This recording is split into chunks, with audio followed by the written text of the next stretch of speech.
The Nordic social democracy tries to balance capitalism and socialism, allowing wealth creation, while ensuring that workers and citizens receive support and benefits. The spider still eats, but the fly isn't left out to die. The system still relies on capital accumulation and market competition at its core, but the spider is no longer killing as many flies.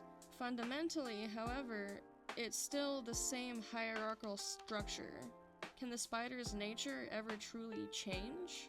Or is the problem that the fly will always be vulnerable in relation to the spider? If the spider becomes aware of the fly's suffering and adapts to stop causing harm, does it cease to be a spider? This could lead to a conclusion about whether true coexistence is possible, or whether systems of power are too ingrained to evolve beyond dominance. Or maybe it's about accepting that the spider and fly can't coexist as long as survival is based on extraction. They would both need to transcend that nature.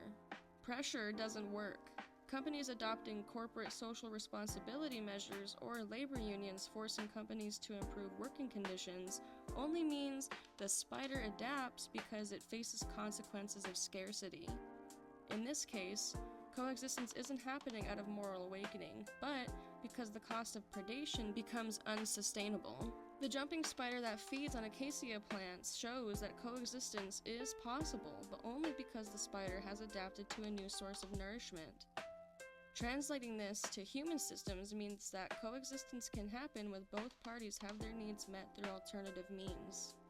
But that may require structural changes in economic models or through political reform that shift survival away from extraction and dominance.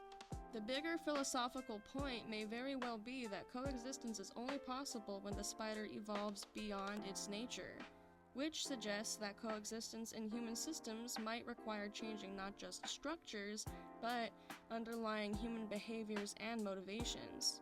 If the spider can survive by adapting to nectar instead of prey, maybe human systems can shift from extraction and domination towards mutual benefit.